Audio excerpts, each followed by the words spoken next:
El siguiente video va dirigido hacia el seminario de antropología. Está realizado por las estudiantes Laura Alejandra Escobar Marín, Samara Moscoso Mendoza y Diana Carolina Salazar Gallego. Este video va a tratar la posición en contra que se tiene sobre la mutilación genital femenina. Para comenzar, debemos saber en qué consiste la mutilación genital femenina.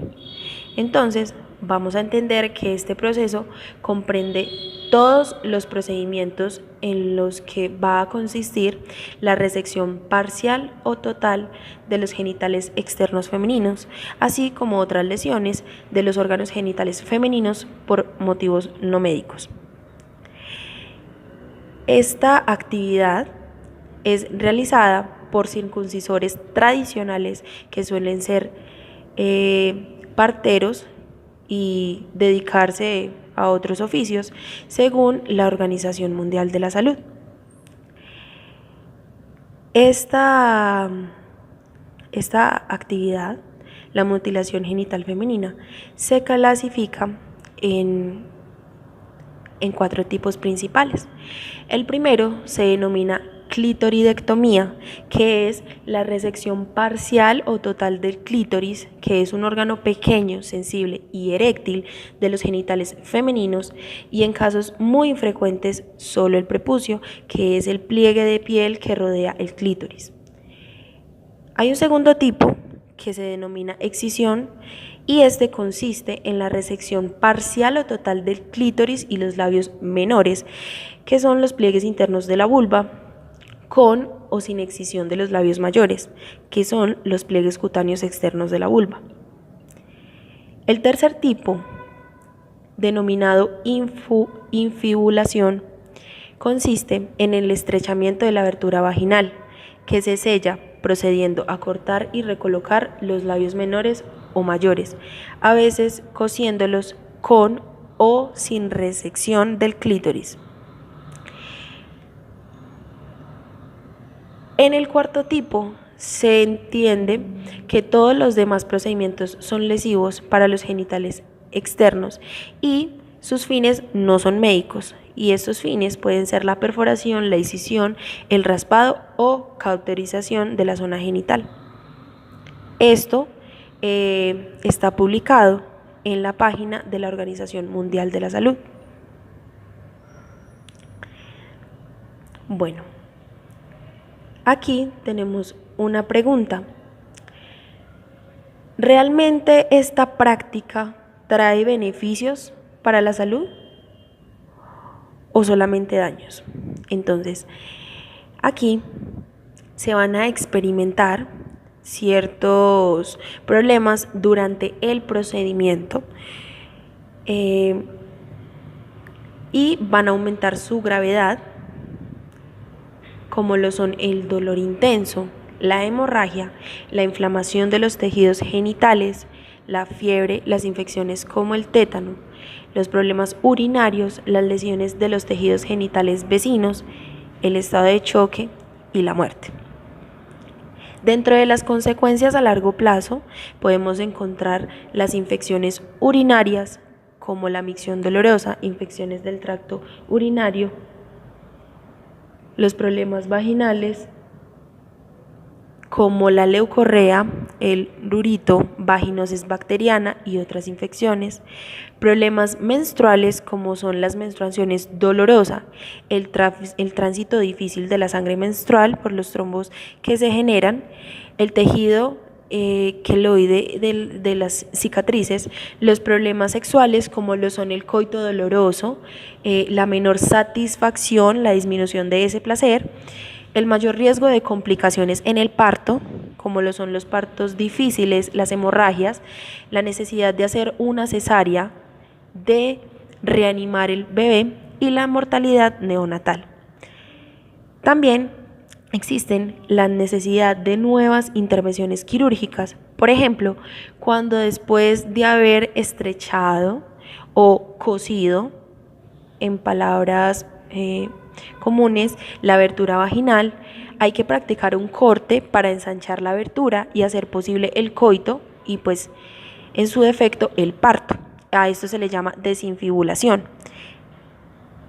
En ocasiones la zona vaginal ha sido cosida en repetidas veces,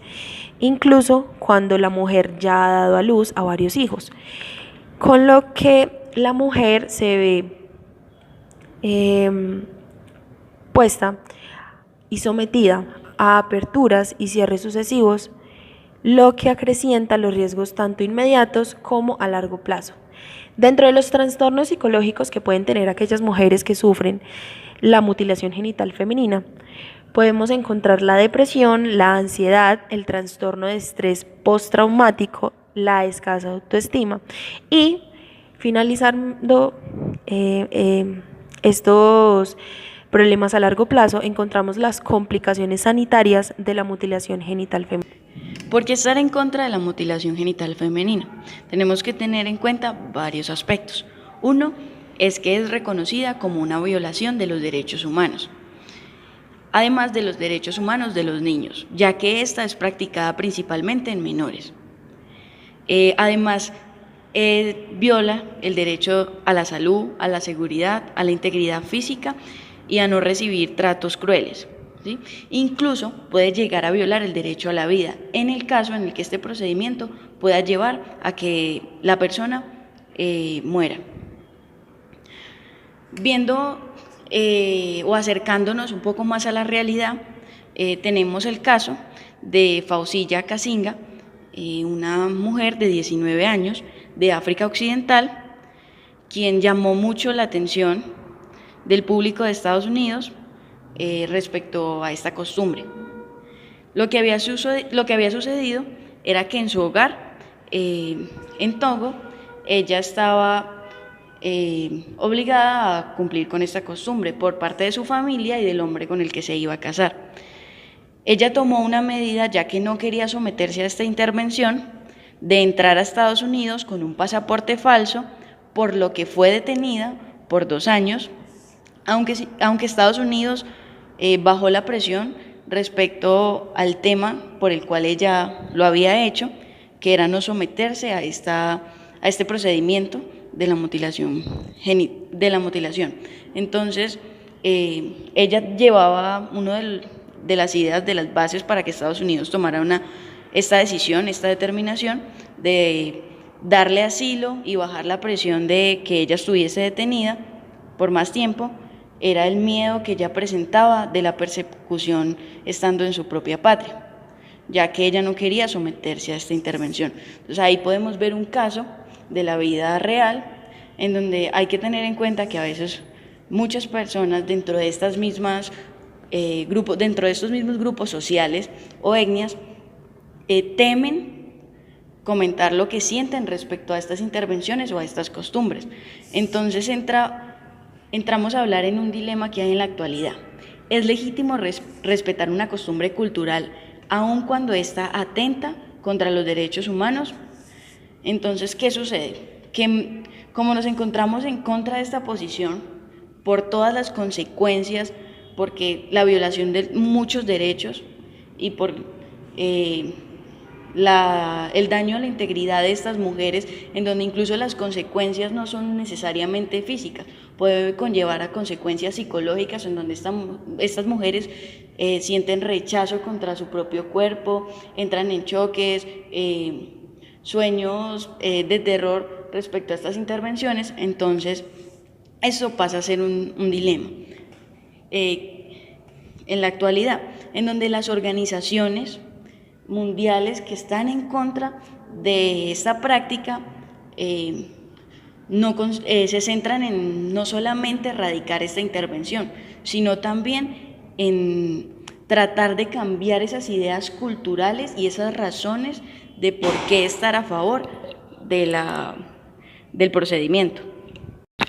En cuanto a las diferentes respuestas por las diferentes entes, organizaciones, entonces empezó desde 1997, en el cual se unificaron las 3 organizaciones como es la Organización Mundial de la Salud, el Fondo de las Naciones Unidas para la Infancia, la UNICEF, y el Fondo de la Población de las Naciones Unidas,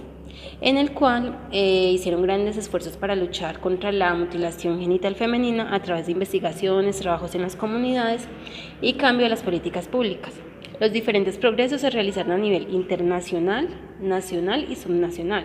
y estos constan de diferentes puntos, en el cual el primer punto es una participación internacional más amplia de la eliminación de la mutilación genital femenina. El otro punto que se trató fue la creación de los organismos internacionales de seguimiento y la adopción de resoluciones que condenan esta práctica. Y siendo uno de los puntos más importantes fue la revisión de los ordenamientos legislativos y creciente apoyo político a la eliminación de la mutilación genital femenina en 26 países de África y Oriente Medio, así como en los 33 países industrializados donde hay una población inmigrante procedente de países de donde se practica dicha mutilación genital femenina.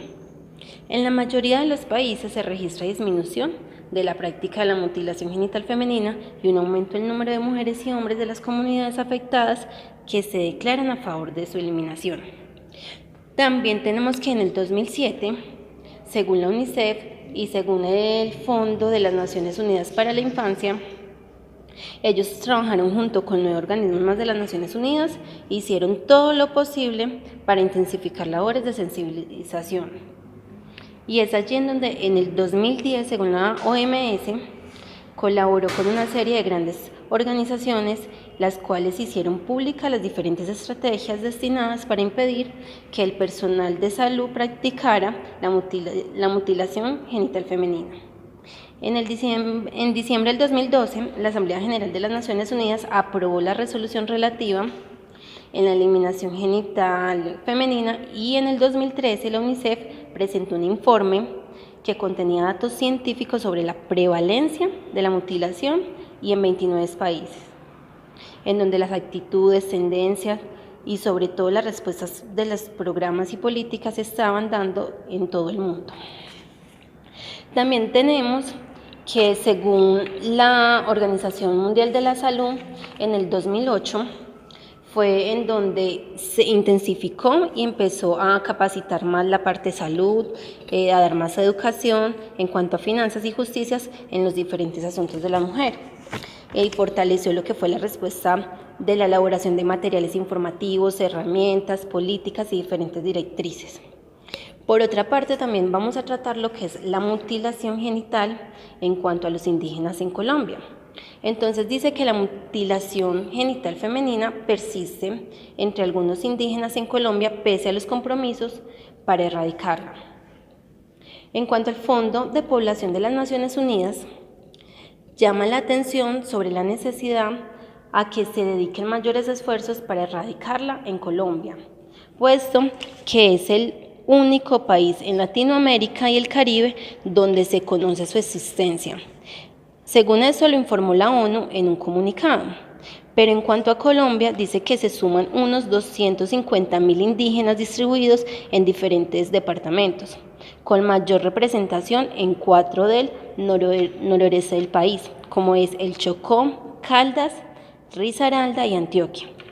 De acuerdo con la Organización Nacional Indígenas de Colombia, la ONIC, la mutilación genital femenina entre los emberas colombianos fue descubierta en el 2007, luego de que la muerte de varias niñas por esta causa se llegara a oído de las diferentes autoridades y todo eso. Entonces, en cuanto a esto, se tomó la decisión de que las comunidades emberas, por ejemplo, como en Risaralda, aún se necesita más incorporación en su totalidad por parte de parteras, líderes y que no sea extensa al resto de los pueblos embera del país.